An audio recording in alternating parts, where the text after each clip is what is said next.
BLA yesterday with my friend Tavis Smiley. I'm an investor and a supporter of that station. And he said, who do you want for running president? I mentioned, I think you'd be good at the job. Not this year, we know. No, I know. But he said, I don't think he could win. I don't think he could win. He's too progressive coming from this state and what he's done in this state to win in any southern state, any red state. I disagreed, but no, this is a progressive African-American owned station, and I'm sure they like you, but he doesn't think you can win. Gavin Newsom and Karen Bass have already proven their incompetence and poor leadership during the Los Angeles wildfires. Now, as we experience rampant lawlessness and civil unrest, it's never been more clear they're unable to respond effectively and responsibly during calamity. Whether it's sheer incompetence or outright malevolence, the reality is stark. California's in a state of turmoil, and I ask my fellow Angelenos, why are Gavin Newsom and Karen Bass still in office? How much more of their destructive decision-making masquerading as leadership are we going to tolerate? We all know Bill Maher has a bit of a soft spot for Gavin Newsom, but let's be honest, that hasn't stopped him from calling out the California governor for the mess. He's made of the Golden State. Ask any Democrat looking ahead to the 2028 presidential race, and Gavin's name is always in the mix. But the truth is, his track record in California, right in Maher's own backyard, is hard to ignore. And it drives Bill up the wall. That's why, despite his usual fondness for Newsom, Maher didn't pull any punches this time. He went straight for the jugular, taking aim at one of his favorite liberal stars. If you're ready for some straight talk and no-nonsense political commentary, hit that subscribe button and let's break it all down. Law in this, I think we have way too many regulations and laws, as we've talked about. And this one, I think, says if you're a department store with over 500 employees, you have to have a gender-neutral toy department. Stuff like that. Yeah, I get it. So do you think that's silly? Do you think that's a silly thing that we too much government there? That's an interesting one because the department stores came to us supporting that, and they were the ones making a case for that. They were making a case they're already moving in that direction. Wanted you to make a law about them? Well, but they supported the legislation. It wasn't legislation that was enacted, that was initiated from my office, but it was legislation that came up with interesting support from the industry itself. Bill didn't waste time getting to the heart of the matter. Red tape in California. Under Gavin Newsom, the state has become a bureaucratic nightmare entangled in so much regulation and inefficiency that it's nearly impossible to accomplish anything meaningful. Ma isn't just annoyed, he's furious. He thinks the endless paperwork and performative politics are choking the life out of the state. Just take last year's wildfires as an example. The government's response was sluggish, mismanaged, and borderline negligent, and now look at its limp, lackadaisical reaction to the current ice-related riots raging across California. There's chaos in the streets, and no accountability. Newsom's initial reaction was to side with the rioters and dare Trump to arrest him in 10 years. The fear, the horror, the hell is this guy? Come after me, arrest me, let's just get it over with. Tough guy. You know, I don't give a damn, but I care about my community. I care about this community. The hell are they doing? These guys need to grow up. They need to stop, and we need to push back. And I'm sorry to be so clear, but that kind of bloviating is exhausting. So Tom, arrest me. Let's go. After days of growing backlash on social media and criticism from both Democrats and Republicans, Gavin Newsom finally gave in. He stepped up in front of the cameras to issue a public apology, backpedaling, trying to clean up the mess, and hoping to repair the damage from both his words and his earlier silence. Then came the tough talk. Newsom warned that those behind the riots would face legal action and promised that arrests were on the way. But for many watching, it felt like too little, too late. The harm had already been done, and his slow response only made him look like a weak leader. His sudden change in tone seemed more about protecting his political future than taking real responsibility, and folks weren't fooled. He did eventually come out and apologize. If you want to go on Twitter, Rob, and just go to the apology video that he came out eventually. This is, I think, 4-5 days later. On day one, I asked him, I said, are you going to come out and do this? Watch how he's finally wanting to have his people be responsible. Go ahead, Rob. If you incite violence, I want to be clear about this. If you incite violence or destroy our communities, you're going to be held to account. Okay. That kind of criminal behavior will not be tolerated. Full stop. Already more than 220 people have been arrested, and we're reviewing tapes to build additional cases, and people will be prosecuted. How can someone like Gavin Newsom be trusted to lead California, let alone the entire country, when he couldn't even get a handle on the chaos breaking out right under his nose? If he struggled this much at home, how could anyone believe he'd rise to the occasion in a true national crisis? Picture a serious threat from a foreign enemy. Would he crumble under pressure again, offer another apology, and try to clean up the mess after the damage is done? Real leadership calls for strength, clear decisions, and quick action when it counts most. But to Bill Maher, Newsom's track record shows the opposite: weak leadership dressed up with progressive talking points, and Maher's not buying it. To him, what's happening in California isn't just a local disaster, it's a warning for the whole country. If this is what the left wants to spread across America, Maher wants nothing to do with it, and honestly, who could blame him? It's no surprise that even some Democrats are starting to doubt that Newsom has any real shot at winning on a national stage. LA yesterday with my friend Tavis Smiley. I'm an investor and a supporter of that station. And he said, who do you want for running president? I mentioned, I think you'd be good at the job. Not this year, we know. No, I know. But he said, I don't think he could win. I don't think he could win. He's too progressive coming from this state and what he's done in this state to win in any southern state, any red state.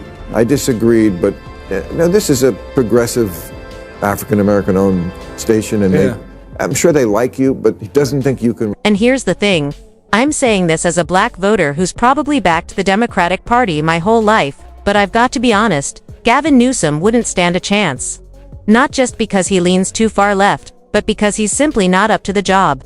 Really, I'm not sure who would be worse at the top of the ticket, Kamala Harris or Gavin Newsom.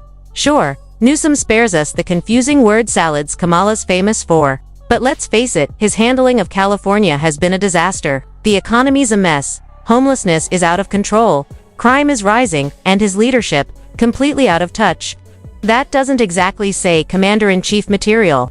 America deserves better. Someone with real backbone, a record of getting things done, and leadership that's about more than slick hair and smooth speeches. If this is the best the Democrats have, they're in deep trouble.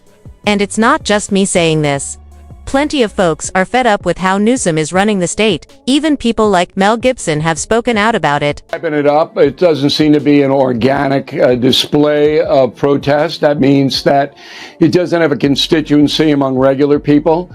The Los Angeles protesters were fueled by very militant far-left organizations that passed out masks and frozen water bottles and other forms of protection for the protesters. Same thing in New York. This is all organized by the far left, but the people aren't coming out. In fact, on Tuesday night at 9 o'clock in New York, everybody went home. In fact, I guess they were hungry. So this is kind of contrived, and the media hoped it would explode into something more so that Trump would look bad, but that doesn't seem to have been the case. Honestly, Gavin Newsom and Karen Bass ought to hang their heads in shame. In fact, they should really think about stepping down. Their leadership has been weak at best, and it's ordinary Californians who are left to deal with the fallout. Under their watch, the state has become a mess. Sky-high taxes, rising crime, housing that's out of reach for most people, and a government tangled up in its own red tape. Their failures have driven countless people to leave, looking for a better life in states with stronger leadership and a lower cost of living. Just look at Joe Rogan and Ben Shapiro, both big names who packed up and moved out. Fed up with California's crushing taxes and poor economic management. And they're far from alone. Families, small business owners, and middle-class workers are all heading for the exits. When the so-called Golden State becomes unlivable for the very people who built it, that's not just a warning sign, it's a full-blown emergency. If Newsom and Bass can't turn things around, the decent thing to do would be to step aside and let someone capable take over. And it's not just the average person saying this, even folks like Bill O'Reilly have called for Newsom to resign. Governor Newsom wanted these demonstrations to explode so he could use that as a political cudgel against Trump and elevate himself into a left-wing candidate for president in 28. And let me back that up. So when you have the police chief of Los Angeles in a press conference saying, we're outmanned, we can't control the violence, the fires on the cars, the throwing objects at our own police and ICE agents, we can't control it. And you don't have the governor immediately sending the National Guard down to help the LAPD, then you know the governor doesn't care or wants it to explode. And that's what I believe Newsom. O'Reilly didn't name any names, but let's be honest, the first person who comes to mind is Gavin Newsom. Just think about it. Who was one of the first to offer soft, carefully worded support when the protests broke out? Who avoided calling things out directly, instead choosing vague, politically safe statements that seemed more about keeping the crowd happy than restoring order? It's hard not to wonder if Newsom, or at least people close to him, might be quietly backing some of these protests. There have even been reports of frozen water bottles and face masks being handed out to protesters. And that raises real questions. Who's paying for all this? Who's handling the planning and logistics? If it turns out that groups tied to Newsom or his allies are involved, this isn't just a bad look, it's a serious betrayal of public trust. Leaders are supposed to calm things down in times of crisis, not secretly add fuel to the fire. If that's what's going on, the public deserves honest answers. They didn't want it to explode, and it's easier to control it here because the city is so claustrophobic, and the cops know how to do this, and they did a good job. So they didn't give the miscreants a lot of room to set anything on fire or things like that, and you didn't need the federal. Gavin O'Reilly makes a solid point here. Sure, Gavin Newsom hasn't come out and officially announced a run for president in 2028. But let's be real, he's not exactly hiding it either, from his frequent appearances on national media to launching his own podcast, which he says is about connecting with people from all sides of the political aisle. It's pretty clear he's laying the foundation for a future campaign. The rebranding, the outreach, the sudden talk of bipartisanship, it all looks like someone with bigger plans. But here's the real worry. Does he have to risk public safety and property just to win over the progressive crowd? Soften crime policies, turning a blind eye to civil unrest, and ducking accountability when things go south might earn him points with the far left, but it leaves everyday Californians paying the price. Someone aiming for the White House is supposed to show real leadership, not just say what certain groups want to hear. If Newsom is willing to gamble with people's safety and livelihoods just to boost his political future, that tells us a lot about whether he's fit for higher office. And Riley called it out perfectly. Just compare how New York handled protests to how Los Angeles did. The contrast makes Newsom's hypocrisy painfully obvious. Or the notion we just have to continue to talk to ourselves, or we're in the same damn echo chamber. These guys are crushing us. The Democratic brand is toxic right now. We had a high water mark 2 weeks ago, and that was a CNN poll at 29% favorability. It's dropped in the NBC poll down to 27%. It's one thing to make noise, but you also have to make sense. Next Voice 8, that's what a real leader is supposed to do. Someone who stays in touch with what's happening in their city and steps up before things get out of hand. It's about being present, making firm decisions, and having the courage to take action, even when it's not the easiest move politically. The governor of New York, also a Democrat, showed exactly what that looks like. When unrest started bubbling up and threatened to turn into full-blown chaos, she didn't wait around. She acted fast, sent in the needed resources, enforced order, and made it clear that protecting people and property wasn't something up for debate. No pandering, no delays, no wishy-washy statements designed to keep everyone happy, just clear action. Now compare that with Gavin Newsom's approach. His response was slow, calculated for politics, and in the end, ineffective. And when leaders hesitate at moments that demand quick, clear decisions, people feel the impact. Businesses burn. Communities are left shaken, and trust in government takes another hit. That's the difference between someone who actually leads and someone who's more focused on running for office. they didn't want it to explode, and it's easier to control it here because the city is so claustrophobic, and the cops know how to do this, and they did a good job. So they didn't give the miscreants a lot of room to set anything on fire or things like that, and you didn't need the federal. And surprisingly, Gavin Newsom actually got this one right. The truth is, the Democratic Party has become so toxic, so tangled up in its own contradictions and empty political gestures, that even longtime loyal supporters are starting to walk away. Just look at former White House Press Secretary Karine Jean-Pierre. She recently announced that she's leaving the Democratic Party.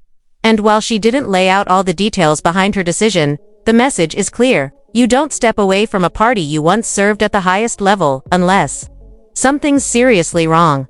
Behind all the polished statements and media spin, it's plain to see, she was driven out by the very dysfunction she once worked to defend, whether it's the growing infighting, the disconnect from regular Americans, or the endless focus on identity politics instead of real solutions. The party seems to be falling apart from the inside. Sure, Newsom may still be clinging on, but even he can't ignore the cracks.